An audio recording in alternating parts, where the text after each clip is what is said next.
Good morning. Good morning, everybody.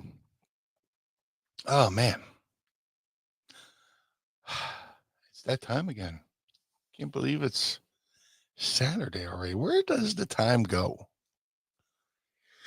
Where does the time go? It just seems like there's like one time there's a part of your life at one point where time just speeds up. No explanation or anything. Just you know, it's like today's Saturday. It seemed like yesterday was I was doing the last show last week, and here we are doing another episode of Mornings with Meanie. Uh, Look, I love doing the show. It's like the weeks just fly by. You know, I just turned 52. It just seemed like yesterday I was turning 32. So, but hey, no complaints. I'm grateful to be here. Grateful to have the folks at Free Shows think I'm worth the investment this week. Each and every week that I've been here, I've been doing a show for over a year, which has been pretty cool. You know, um, maybe I'm doing something right. I don't know. I don't know. You tell me. You tell me. I have the worst Jesse Ventura imitation. Let me tell you something, Monsoon. I have Vince going, oh, come on, Jesse. You know, but yeah, it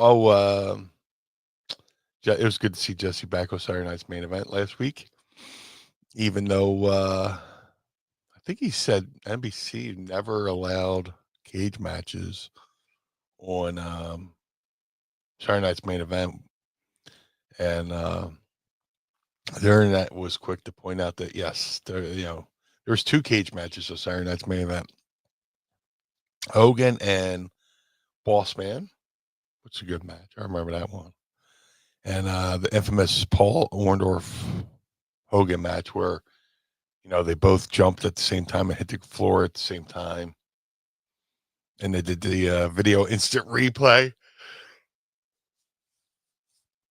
which is pretty cool. Doing the video replay. I don't know if the NFL did a video replay then. I mean, there was a period where they did do it, then it went away, and then it came back.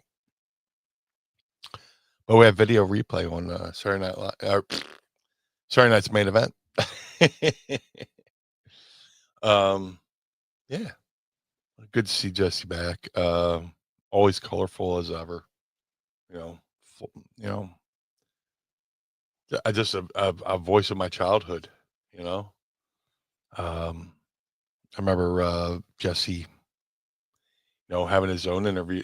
When the interview segment became a thing, Piper's Pit made it popular in WWE. I'm talking strictly WWE. I'm sure people had interview segments and others, but like I grew up on WWE TV, so I'm just gonna be a little bit prejudiced towards WWE. But Piper's Pit. Well, before that, there was Rogers Corner too, Buddy Rogers.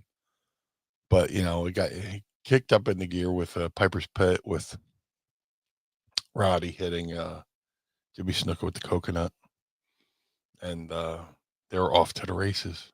You know, Piper's Pit was another great segment. But then Jesse Ventura went on to have his own interview segment called The Body Shop. So basically, it was just his set was pretty basic. It was just a weight bench. you know, Owner they sent creative like the production team just go to a local store, buy a weight set for Jesse's interview segment, or did they actually cart that thing around? Who knows? But yeah, it was good to see him back on Saturday Night's Main Event. Good to see Cody back after his little bit of taking some time off. You know, Cody, full time champion and doing everything outside of doing the stuff in the ring and everything outside of the ring. PR, interviews, meet and greets, make a wishes, wherever his schedule called for. But yeah, it was Good to see Cody back. I love that they brought Saturday Night's Main Event back. Just a callback to my childhood. I always say something's a callback to my childhood, but those are my fond memories, of watching wrestling. Saturday Night's Main Event came around, and then you still had your Saturday morning shows. So watch the Saturday morning shows, then go take a break for a couple hours and rest up, and then watch Saturday Night's Main Event. And I like that they invested and got the animation song Obsession for the show. Um, you know, sometimes WWE does things right, and then they do things right, and that was pretty cool. Looks like we already got a little bit of chat going here. Let's see what we got here. Greg Jacobson says it's great to be back on a Saturday morning with you, Meanie, sir, and friends. Excuse me, how rude. Hey, it's great to be back on Saturday. I love doing the shows on Saturdays, but sometimes my schedule calls for occasional Friday. There might be like June. I'm going to do a Sunday, which is probably better than a Friday, but just the way my schedule works out, it's crazy between real life responsibilities and wrestling stuff I do. And last Saturday, I had a autograph signing in Mays Landing, New Jersey at Farpoint Toys at Mays Landing. Shout out to my friend Justin Daniels and his wife Penelope. They have a great store in Mays Landing called Farpoint Toys. I've known Justin since 8th grade, and he has this event once a year where it's free to vend, free to attend. Go out and sit in the outdoors and sell, sign autographs, sell my wares, and it's a good time. It's a good time to have a great atmosphere there. I see a lot of the same people every year, and it's a lot. Me and Justin went to school together, so we see a lot of our old classmates come out. So it's kind of cool to see them and have a mini reunion. So, but yeah, hence why I couldn't do last Saturday. You know, but yeah, good to be back on a Saturday. There's good old Jesse Brown. Good morning, friends. Good morning. Everybody's saying good morning to each other. We have Janos or Janos. Janos or Janos. I don't want to insult you with my pronunciation there. As I butcher the word pronunciation, pronunc, you know what I mean. Good. He says morning, meaning good morning. Then we have Bobby Wi-Fi here. Good morning, everyone. Good morning, Bobby Wi-Fi. Missed you. Missed all. Some of the regulars came out on Friday to show support, which I appreciate. And but I understand you guys. You're working people, and sometimes it might be a little bit hard to get on a Friday, but it's good to be back on Saturday. It's good to see everybody. I missed you. We got Matthew Elvis Presley. Good morning, everyone. Good morning. Good morning, baby. That's my horrible Elvis impersonation. Let's see who else we got here. We got Matthew Elvis Presley. I'm glad to be back on Saturday mornings with our tribal beef. Ooh. And leader of the Blue Line, the Blue Meanie, acknowledge him. And normally, I do this for Sabu, but if you're going to acknowledge me, I'll do the little bit. I don't want to, confuse my acknowledgement with Sabu. So, but thank you for the kind words here. Looks like everybody's having a nice little conversation here, as I hope for, creating a little bit of a community here while you guys talk amongst yourself while I run my jabber jaws. Hey, a little run in by little Jimmy Sorson. Adrenaline in my soul. Blue Meanie is so great. Oh, you're too kind. You're too kind. You might want to see a doctor about that adrenaline. I'm just kidding. Thank you, sir. I appreciate the kind words. Uh, let me see. Jesse Brown, what about your underwear? You sell those? No, I just throw those on roofs after I sully them. Preferably in Michigan.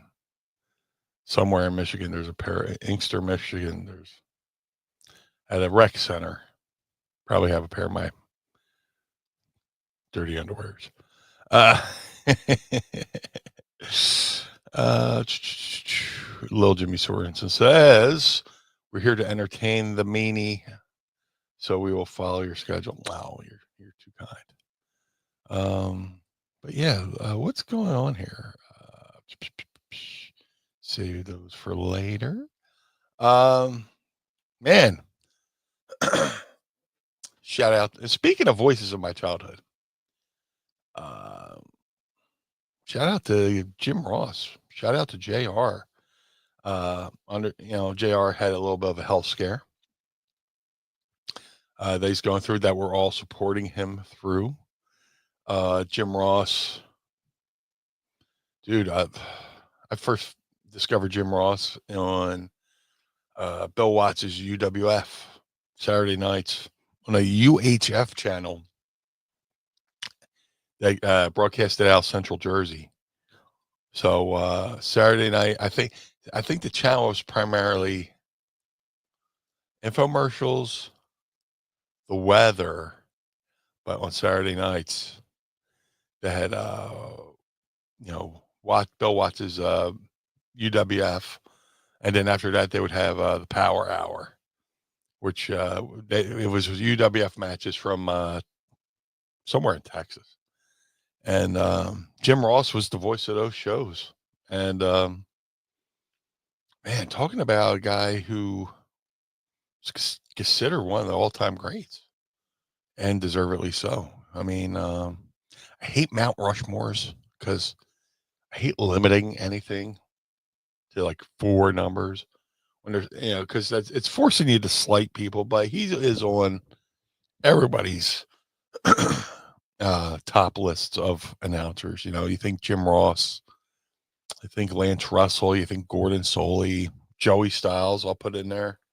And I'll, give Michael Cole his flowers. Michael Cole, probably one of the longest tenured, play-by-play guys in WWE.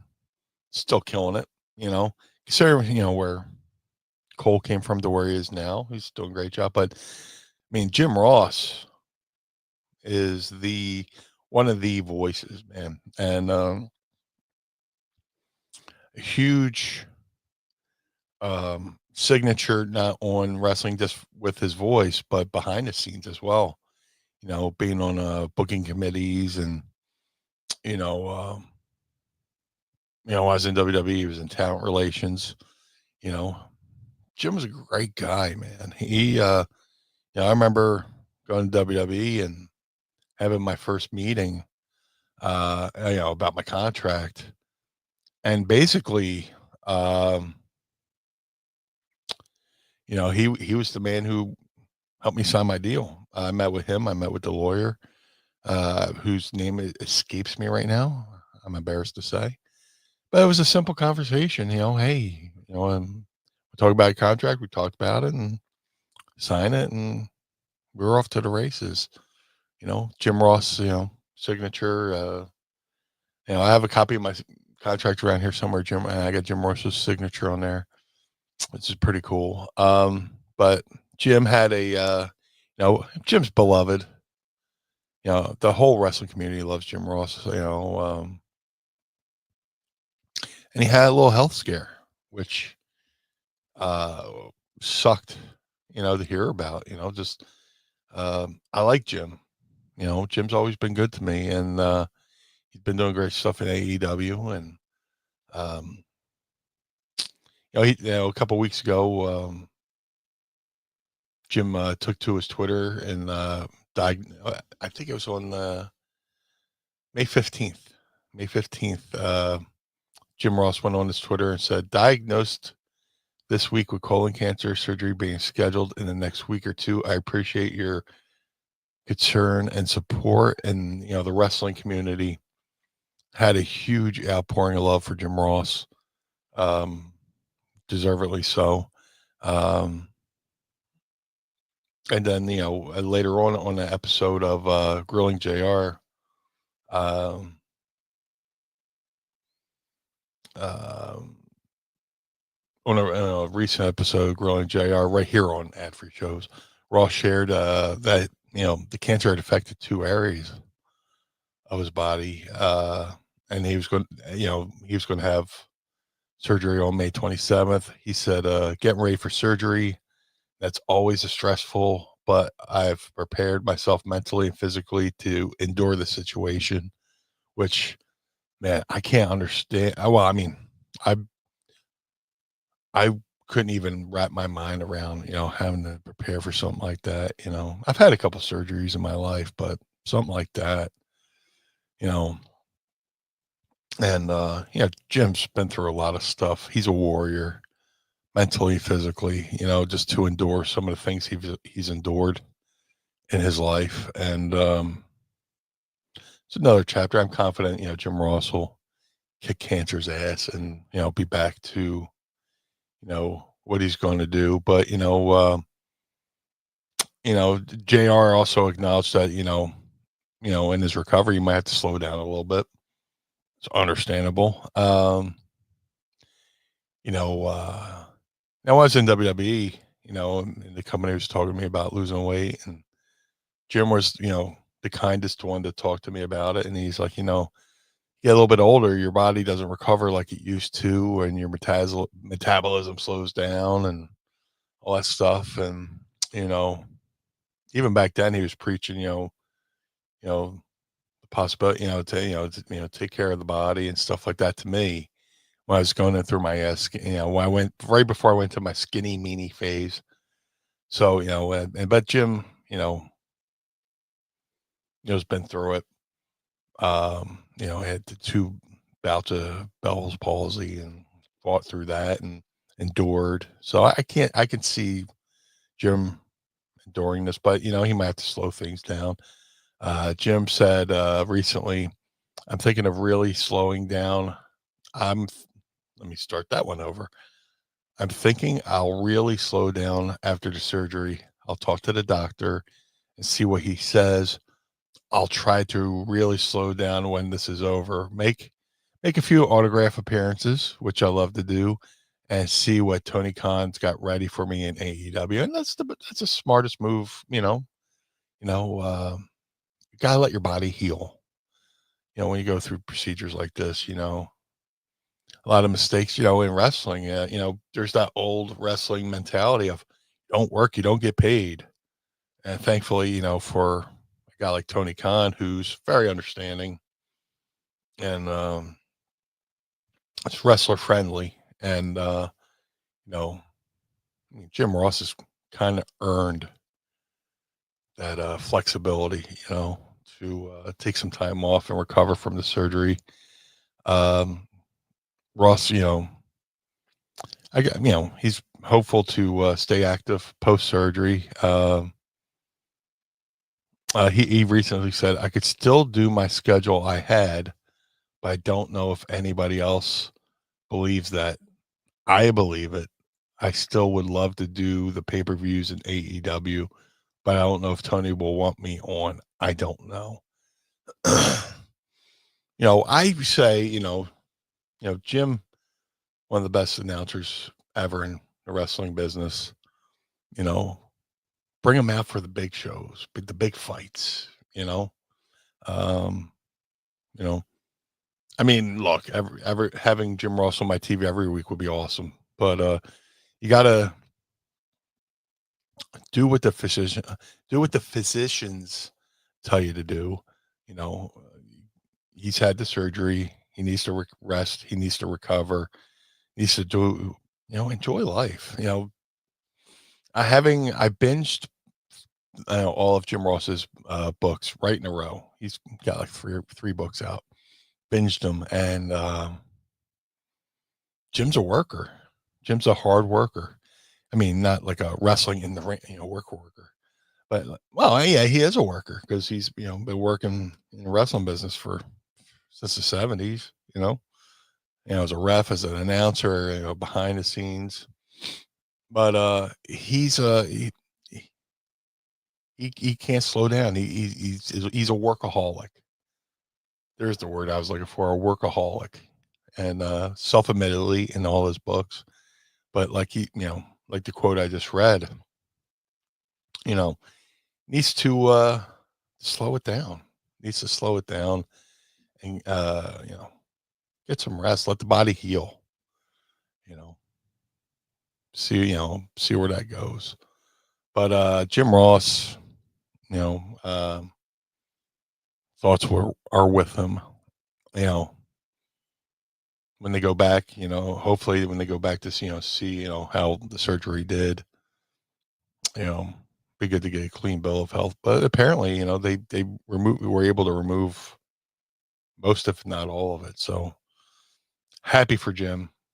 You know, he did a little live stream a couple weeks ago, like a half-hour stream, just to talk, and bringing the fans up to date on his health situation, which is you know it's good to get out there and say what's going on before any the rumor mill picks up at something and blows things out of proportions. It's always good to hear from the source.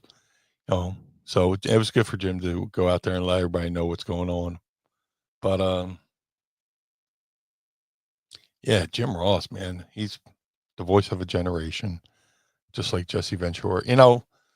As I mentioned before, but I put everybody compares Jim Ross with you know Gordon Soley, Lance Russell, you know, uh, but in the context of sports, man, right? In Philly, I was fortunate enough to listen to Harry Callis, called Phillies games. We have Merrill Reese for the Philadelphia Eagles and Jim Ross for professional wrestling. So, everybody wants to compare him to other wrestling announcers. To me, Jim Ross is just as good as Harry Callis and Merrill Reese at drawing you in and giving you the action. Every now and then throwing in a little bit of a humor, you know. But Jim Ross, all time great in my life. I mean, of course in wrestling, but in my life as a whole, you know, just telling a story and bringing emotion, taking people along for the ride, just like any great announcer would do. Um, Love you, Jim. Let's see what we got here in the chat. Got a couple Ask Meanies coming up. I want to save those for a little bit. Actually, a lot of Ask Meanies. Maybe I should get to those. Little Jimmy with a random Meanie, are you a MASH fan? This sounds like a setup, but I think you're referring to the unfortunate passing of actress Loretta Swit, who passed away recently. Rest in peace, Loretta Swit. But I don't hate MASH, but I don't like MASH. I'm not saying I don't like MASH. I never really watched MASH. It was always on somewhere. I might have seen clips and pieces, but don't think I've ever sat through a whole episode of MASH. I know the theme. The theme's great. I think I watched the original movie that the show was based off of, MASH. I might need to go back and revisit that. Maybe I was a little too young to watch or understand it, but I remember MASH when I was a kid. The finale was like one of the highest viewed TV shows of all time. I don't know if that's been surpassed since then. Um, but yeah, who knows? Um, but MASH, yeah. Random question. I always enjoy the random questions. Jesse Brown says Jim lived one hell of a life. Still is. Probably see more than you know, and I both he's probably seen more than you and I both in our life. Oh, absolutely. Man, he came into the business, when people still talked about whacking another guy, kind of like mob style, He was in the restroom at the NWA convention when he overheard somebody saying, making plans to kill Vince, you know. So, oof, you know, he drove Leroy McGurk when McGurk was planning on killing Ted DiBiase for dating his daughter. It was. I highly recommend JR's books. Uh, some great stories in there, man. Love me some Jim Ross. Hey, I have to go out there and I had to start the show with the Jim Ross update, but a little rumor killer out there because everybody's been talking about WWE counter programming AEW, which I think they're doing with All In Texas. And they got a couple shows around that weekend to try to draw from AEW's viewers. But there was something that came out yesterday I have to address. There's a Twitter page called WrestleVotes, and it says, we're told WWE has an interesting location lined up for an upcoming NXT TV show Tuesday, August 9th at the 2300 Arena. That comes just 1 week before AEW kicks off its 7-show residency at the same venue. And I am in the position to say that rumor is false. WWE NXT is not running the 2300 Arena that date. They're not, running the arena August 19th, Tuesday, August 19th at the 2300 Arena. It's not true. When I heard about it, I was interested in it and reached out to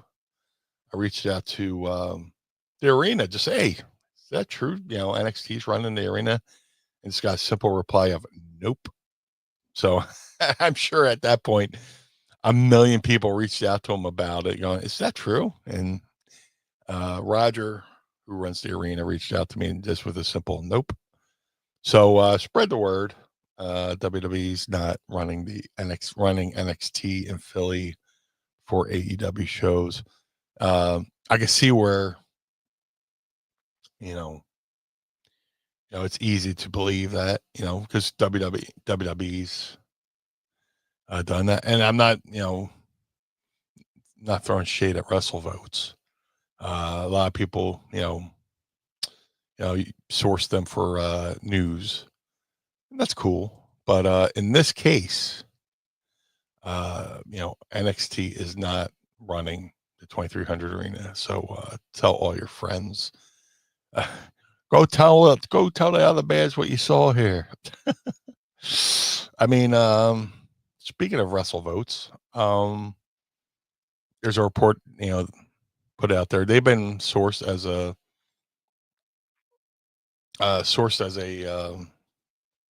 they've been a source. Sorry. Don't mind me. They've told us, they put out a story. Sorry, first day with the new brain. That Triple H is reportedly not a big fan of Money in the Bank, which I don't know if it's true. When I read stories every now and then, I have to go 50%. I go 50-50. It might be true, might not be, But it's made the rounds enough to where I noticed. So WrestleVotes, their headline is Triple H is reportedly not a big fan of popular WWE prop. Now, let me go out there and say I wouldn't call Money in the Bank a prop. It's a concept, maybe you could say. Popular WWE concept. Prop makes it sound a little bit cheap. It's a little bit more than a prop. A prop, people always say, "Oh, the World Championship's just a prop," which in a way cheapens a championship. Like winning a World Championship. Oh, you're just that belt's just a prop. No. If they put the world title on you, that's not just a prop. That's saying that they believe in you as a draw and you know to make money with. Prop. Yeah, a prop is a pair of brass knuckles. Uh, a prop is somebody pulling a chain from their tights, right? Right. The Is the money in the bank briefcase a prop? Technically, but the concept of the show is probably one of the most popular concepts in WWE. Money in the Bank, to me, Money in the Bank is right up there with Royal Rumble, you know, um, Elimination Chambers, going that way of being one of the top pay per views concepts. Royal Rumble is probably the ultimate WWE concept created by the great Pat Patterson. Money in the Bank created by Chris Jericho. Um, Great concept because it always had they give that's such a wild card, just to say, any moment, anytime, any championship. If you win this briefcase, you can win anything to the point where other companies have kind of copied it. You know, Not saying that's a bad thing. You know, good good concepts are should be universal in professional wrestling. Um, Cage match is a concept. You know, WWE has their cage match. TNA has their kind of cage match. When I was a kid, WWE, there's always which cage match rules were better. WWE's Escape from the Cage, or Crockett's, or even AWA. Have a referee in the ring to count to three. The whole concept is keep people out and to keep the participants in. I was never really a fan of the Escape from the Cage, but I grew to accept it in WWE land. It's just one of those things, kind of like watching baseball, back in, when, you know, uh, when the NL National League and American League were separated and, teams didn't play until there was no cross pollination. American League had the DH, National League didn't have the DH, you know, that's what, I loved about baseball. They had two little different leagues, two different sets of rules.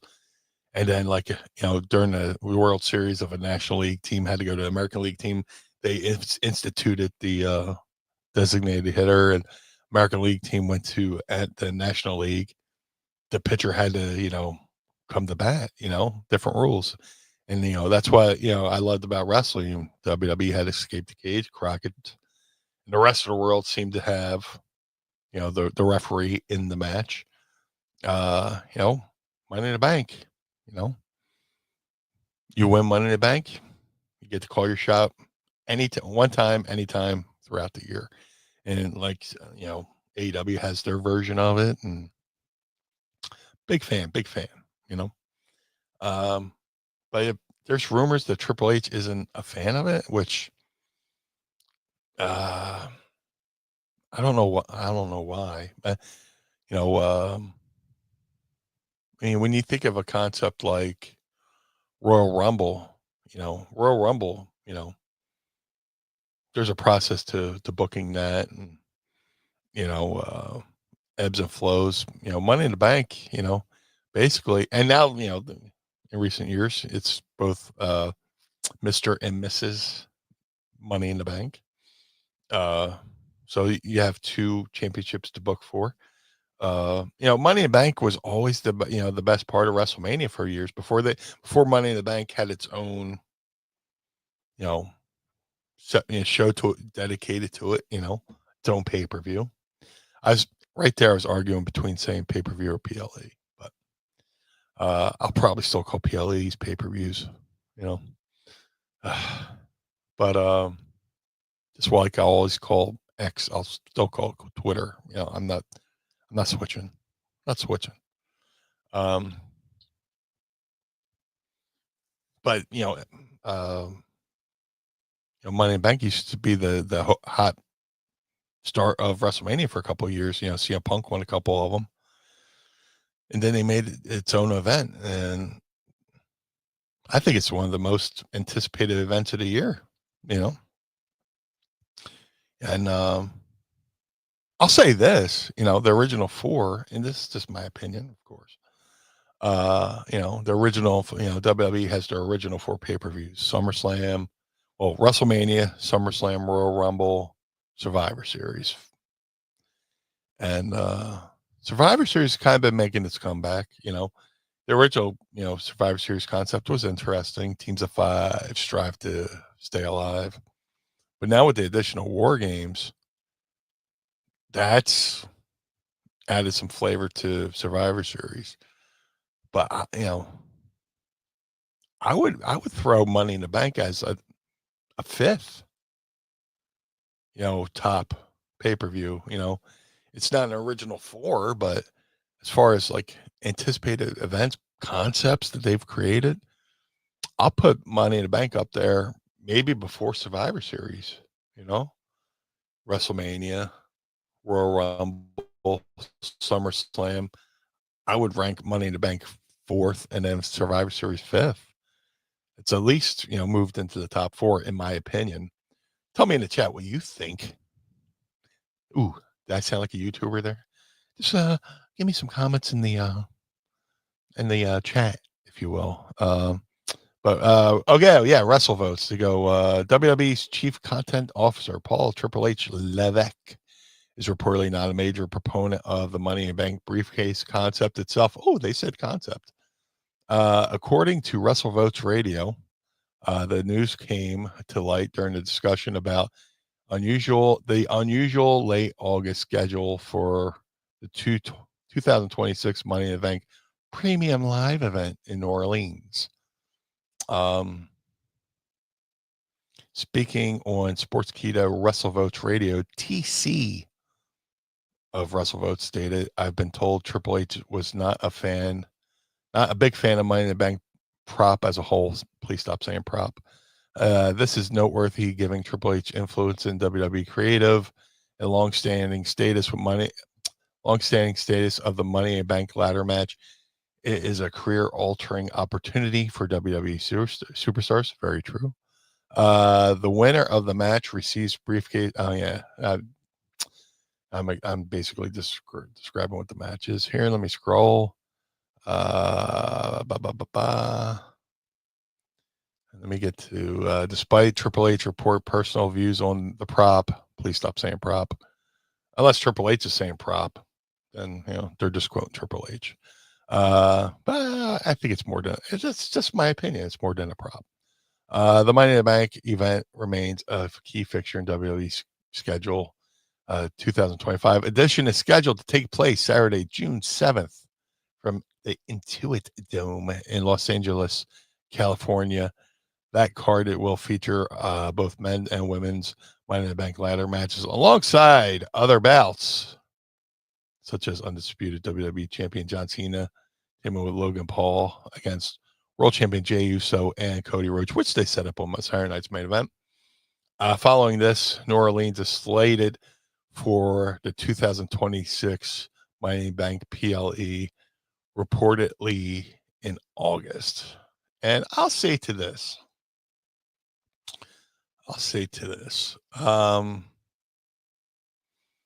Everybody's like, here's my theory on Money in the Bank being in August of 2026 in New Orleans. As we talked about last week, WWE potentially, well, they are supposedly taking WrestleMania away from New Orleans, possibly in favor of Las Vegas, which hasn't been announced. And in my opinion, WWE is like, okay, we'll give you one of our other top events, Money in the Bank. I'm going to assume WWE in 2026 wanted to book Money in the Bank its usual time in New Orleans, and there might have been a conflict with the building. They want to have a make good with New Orleans. All right, we took WrestleMania away. Here's another top event, Money in the Bank. We usually have it in June. New Orleans probably came back and says, well, June's booked up. Our next available date is August. I'm going to assume that is until somebody comes out and says otherwise, I'm going to assume WWE says, look, sucks we're taking Mania away. Here's Money in the Bank. Here's when we do it. And they said, thank you, but we wouldn't be able to do it till August. So that's my opinion on why Money in the Bank will probably be in August. Maybe when it comes back around to 2027, it goes back to its normal time. Or here's another thing that just popped into my head, as things often do on a whim. Maybe moving Money in the Bank to August is strategic because it gives them a shorter window of trying to think of creative of attempted cash-ins. You know what I'm saying? You do it in June, you got to think, that's July, August, September, October, November. But again, the thing is, you're trying to cash it in before Mania or something like that. We just had Mania. Going to have Money in the Bank. You kind of want to. I mean, I guess you get a full year, but you want to at least have somebody try to cash it before Mania or at Mania. To give Mania that extra little pizzazz. But I'm thinking,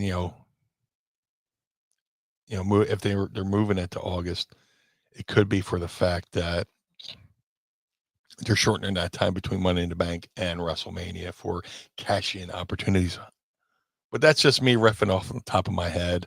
The other idea I talked about where I think they wanted to give it to New Orleans as a make good for losing Mania, but the schedule conflict only allowed Money in the Bank to be there in August of 2020. Just my opinion, man. What's your deal? As Tracy Smothers would say. Let me see. Let me scroll back through the chat. Very active chat. Thank you very much, man. I love this. Let's see. Adam Krasnoff, buddy of mine. Money in the Bank should evolve from being an ambush cash-in style to a dedicated main event title shot at SummerSlam. That's good too, but kind of forcing the title shot,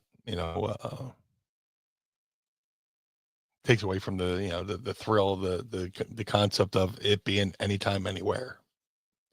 If anything, make I was going to say the Elimination Chamber, but Elimination Chamber still kind of plays into Mania. I get it. It's a good idea, but I still like the concept of the thrill of, oh, there's a double, there's a moment where, a champion's vulnerable. All of a sudden you hear ring music hit and it's like, oh, here it goes. I love that. Let me see what else we got in here. Does AEW need more concept pay-per-views besides the open door, any kind of blend togethers AEW doesn't really build pay-per-views around certain themes or particular matches? That's a good question. Oh, he says Forbidden Door. I mean, noted. I don't know. I like the battle royal concept for that they did the all in. You know, they draw a deck of cards and X amount of wrestlers come out. That's another Jericho creation. I like that concept. I wish they made that a concept pay per view. You know, it seems like they only do that at All In or All Out or whatever. I confuse them. But do they need them? Maybe, maybe. Um, Bobby Wi-Fi's I'm a huge fan of having money in the bank. Me too. Like I said, it's to me, it's taken over the top four. It's moved into the top four of the top five. You know, uh, Jesse Brown says Money in the Bank is probably top four. I agree, definitely top four. Let's see, Adam Krasnoff. How long till Royal Rumble goes to 2 nights like SummerSlam? I don't see that happening. You know, maybe it's a legit thought. It's a legit thought. Had the men's one night and the women's next night. Possibly, you could do that. You know, interesting. Interesting. People kind of do travel for Money in the Bank. I mean, Royal Rumble. You know, that's a good idea. It's a very legit question. Do I see it happening? Maybe not. Because to me, SummerSlam is the WrestleMania of summer. You know, even though they're kind of closer together. But who knows? Let me see. I got some Ask Meanies here. Um, ask them. Little Jimmy asked the Meanie. Thoughts on the ACW's tag team champions and things they're doing. I haven't followed yet, so I haven't watched their events yet. I know they're on Triller. Uh, they're doing wonderful things. They're packing the house. ACW run out Poughkeepsie, New York. Uh, doing good things. Good people. The tag team of the Now run that, and they've been packing the Mid Hudson Civic Center for the last 2 shows they done. I wish them all in the world. I wish them all the best. But yeah, I need to check out their shows. I was invited to do their first show, but there's a scheduling conflict. So Ask Meanie, Matthew Alvis Presley. I recently listened to the My World podcast and talked about corporate wrestling and how it will never work. Where do you stand on corporate wrestling? Uh, I mean, corporate wrestling is kind of like what we've been experiencing the last few years of the Vince years. And in my opinion, it seems like he's bringing a little bit more, it seems like Triple H is bringing more of the pro wrestling aspect into it. Uh, Vince is corporate wrestling. He can't say certain words. It's a championship, not a belt, pal. A belt holds up your pants. You know, just different things. It just depends on to me, it depends on, what you find entertaining, corporate wrestling, a little bit sanitized, you know what I'm saying? You still got to have a little bit of pro wrestling in there, in my opinion. Uh, but, wrestling's like pizza, got, gotta enjoy a little bit of everything, or, I always heard wrestling's like, Baskin Robbins, there's 32 flavors, you don't like the vanilla, you can have a little bit of chocolate. You don't like, you're bored of vanilla and chocolate, have some strawberry, I'm sure there's people who would enjoy corporate wrestling, but But, I mean, I still enjoy pro wrestling a little bit, but I love what WWE's doing. They're a machine, you know, and, yeah, that's a great question. Um, yeah, I would say WWE's, corporate wrestling, but they're starting to bring back the aspect of professional wrestling, when especially, coming around, that they're just, showing Saturday night's main event, you saw a couple of the legends. You saw Leilani Kai, you saw the US Express, you know, um, you know, they're starting to bring back more of that acknowledgement of the past, which, corporate wrestling is more of. I believe, I always heard Vince was like not really a big fan of nostalgia, you know. Bill Apter was supposed to do a show for WWE Network, and they gonna have him do like an interview segment with legends, like a special on the network when it was the network before it went to Peacock. And he was told, you know, Vince doesn't think people would be interested in that, you know. But knowing Triple H and Triple H being a historian of the business, uh, he sees the importance of the history. And to me, that's what separates corporate wrestling from regular just wrestling. And I think Triple H is trying to find that fine line between both, where you can please the masters of TKO, with, doing things to keep, you know, buys up and ratings up and, draw in the sponsors, for the key demo. Um, there is a word I wish I would never have heard, the key demo. All I care about is asses and seats, you know. You can win the key demo and still have 20 people in the crowd, but is it really worth the key demo? I want I'd love to have, I wanna have as many people watching the product as possible. That means more eyeballs on the business, the more they're selling merch, the more they're selling tickets. That's all I give a shit about. But that's another sidebar. But, that's corporate wrestling. Oh, let's book to the key demo. You know, the key demo is fine when it comes to advertising. Advertising dollars is the dessert. That's the bonus. To me, the true money comes in ticket sales. And then what ticket sales leads to merchandise sales because there's people at the building there to buy the merchandise. So that's all I worry about. It's kind of like analytics in baseball. You know, you know, yeah, you can follow analytics in baseball, or you get to sit there and look at what the game is going on in the game and dictate what you're going to do around that. That's corporate wrestling is basically the analytics of baseball, in my opinion. Everybody's entitled to their own opinion. Let me see. Bobby Wi-Fi.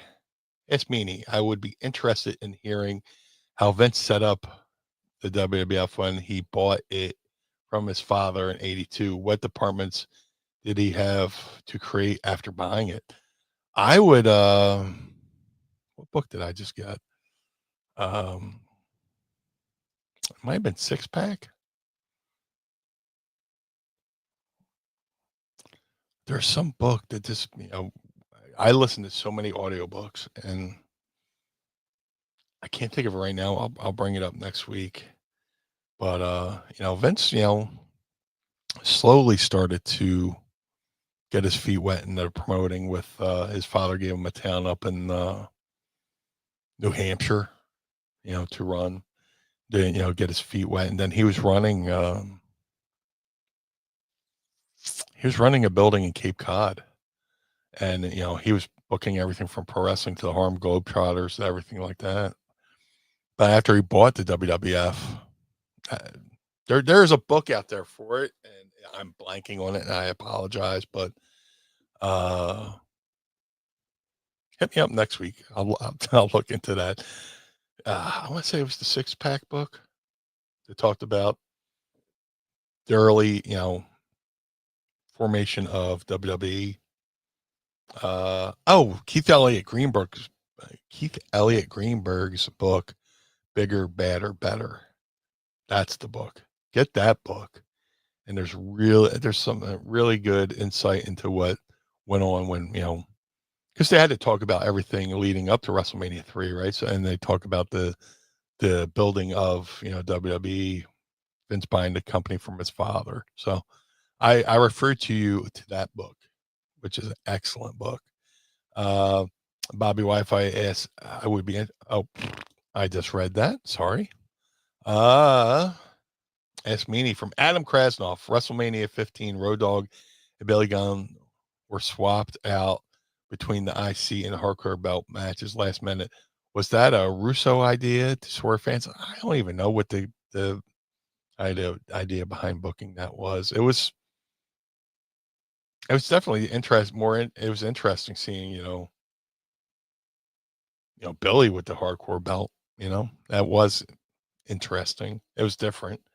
Uh, yeah, I don't know what the concept behind that was. That's a great question. I would have to ask Vince next time I see him. Um, Matthew Elvis Presley asked Meanie, me being an Ohio native, do you have any stories about your time in Lima and Body Slammers Pro Wrestling Gym? Uh, First of all, like every time I go through Ohio, I get like very sentimental. Um, I lived in Lima, Ohio for a year. Would move, drive back and forth between home and Lima, to visit family, once a month, moving to Lima was such a culture shock. A lot of the guys who were already training at Al's were coming down from Michigan, Canada. Some already lived there in Ohio. That or some would come up from Kentucky, come over from Indiana. And when I first arrived, I was like this unicorn, I guess, because I was the furthest. Maybe at the time, I was the furthest person to travel for Al's gym. And later on, there was a guy who came over from New York too. But I was like, when I showed up, I was like the unicorn. People just stared at me. They're like, "Why is Bruce Springsteen popular?" Just I remember that question because I am. I'm from New Jersey. Why is Bruce Springsteen popular? I was like, I don't know. I just live there. I like Springsteen, but I don't know. Just because I was New Jersey, I guess I was an expert on Bruce Springsteen and Bon Jovi. But living there, having the other guys watch me react to different things, and it was cool. I need to write a book. I need to write a book. But like if I'm ever going to Chicago and driving, I will go out of my way to go to Lima. You know, I've only been able to go there once within the last couple of years because I like to go there. I like to stare at the gym where I wrestle. I learned to wrestle. The building's still there. Everything's still closed. And the building's closed, but and then there's the QP Burger there in Lima, which to me is like the original Wendy's, which I love.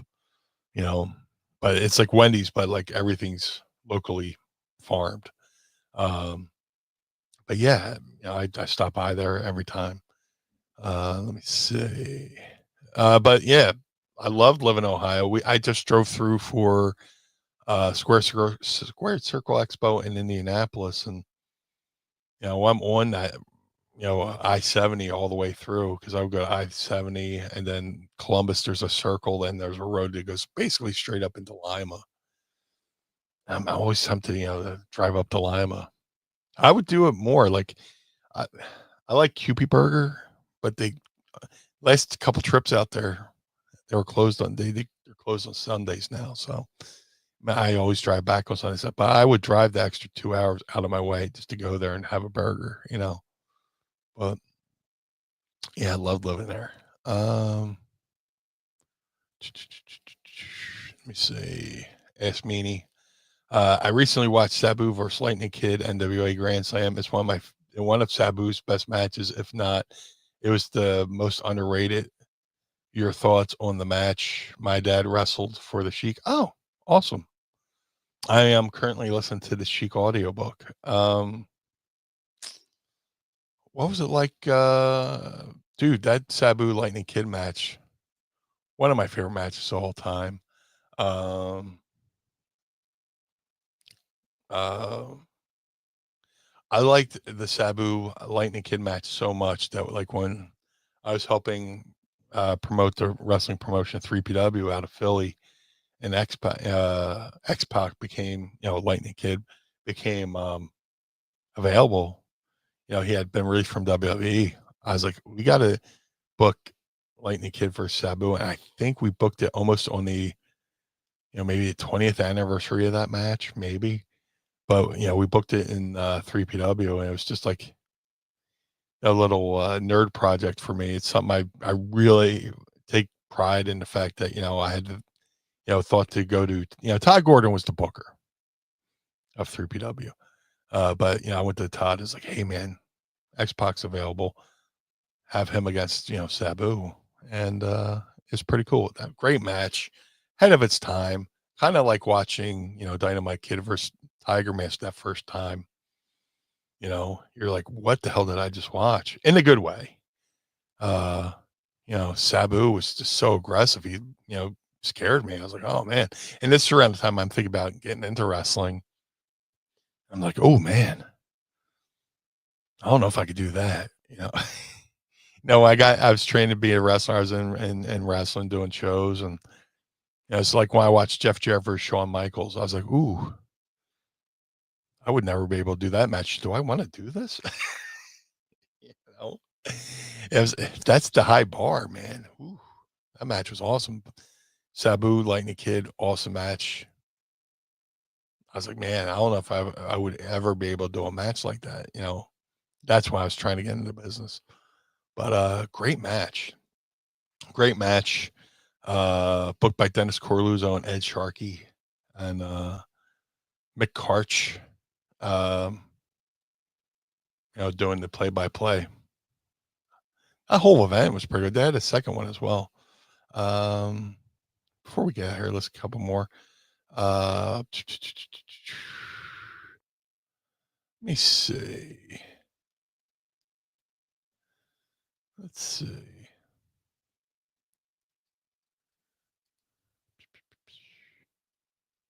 Oh, Jesse Brown. Vince promoted Evil Knievel. Yes, he did. He promoted that jump over the Snake River Canyon or whatever. Matthew Elvis Presley. Bigger, badder, better. That's the book. Keith Elliott Greenberg. He says Six Pack is about the card tonight. Iron Sheik won the belt. Great book. But yeah, bigger, badder, better, helps, if you want to learn about the formation of WWE. Let me see. Did I miss anything?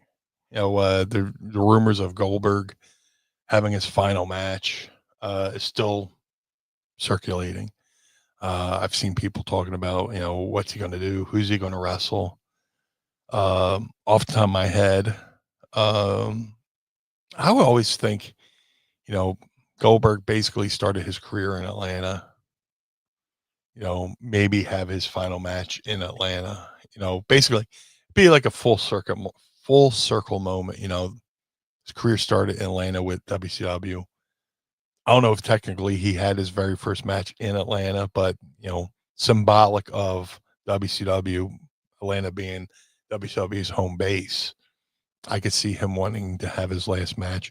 And they already kind of teased him versus Gunther. When he's ringside with his son, and Gunther cut a promo on him. What was that? Bad Blood. It was the Bad Blood pay-per-view in October. They kind of teased Gunther Goldberg. And I think that's what it would be. I think it would be, if he's going to have his last match. I saw a really cool photo of him and his son went and got his tattoo on the other arm. So when they face each other, you both see the tattoo on both their arms. That was pretty cool. You know, his son honoring his father. But yeah, not much I can add on that. You know, I definitely think it'll be Gunther um, against Goldberg. I don't know what the finish would be. I think Gunther needs to start having a little bit more. WWE needs to, he did the favor for Jay, and main event Jay to win the world belt. He needs to get some of his thunder back. You know, if you're going to have him versus Goldberg, build Gunther up a little bit more with some wins going into the Goldberg match. Who knows when it's ever going to be. But I saw on Fightful, it says those familiar to the situation confirmed that that Goldberg versus Gunther has absolutely been discussed for this year and is on the table. So, there's that. Yeah, we'll see. The ring general, Gunther versus Goldberg for Goldberg's final match. I'm down. Speaking of being down, I am down for you folks. You guys are why I do this. Thank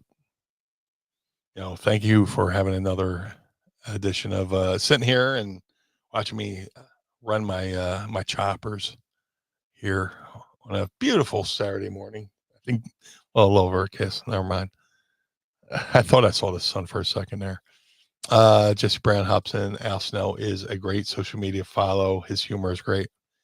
Dude, me and Al used to travel, hours.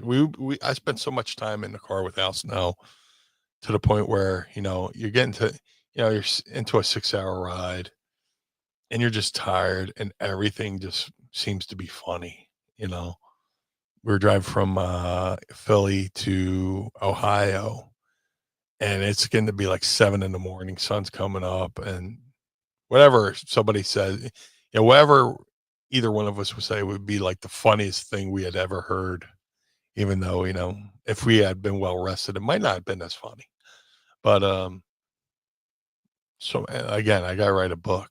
But like Al is hilarious. I like watching I like going back and watching some of his shoots just as a refresher course of like things he's taught me. Because Al's, to me, he's that last connection between old school and the current, product, and he's doing wonderful things down there with OVW, but I love Al Snow. I love him like a big brother, Uh, Matthew Elvis Presley says, I will definitely buy your book. Promise you that. It's got to think. And same Matthew from Jesse Brown, Um, I appreciate that. I got to focus. I got to sit there and not be distracted. I'm so easily distracted, just as you've seen me try to end the show a couple times. I'm just like, oh, there's a butterfly, Um, oh, Coach Rosie with a tell meanie, not an ask meanie, tell meanie. Philadelphia is the first city in the world to be certified as a sensory inclusive for people with autism and PTSD. Congratulations, Philadelphia. And thank you, Coach Rosie, for bringing that up. Coach Rosie did some work with the Philadelphia Eagles Autism Foundation. Doing great work. Coach Rosie's doing amazing work. But yeah, that just happened. And you're the first person to tell me. So, Philly, plenty of firsts, and I'm proud that Philly was the first with that.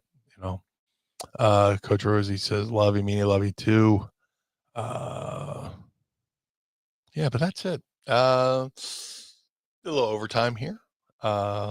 Giving my view on wrestling. But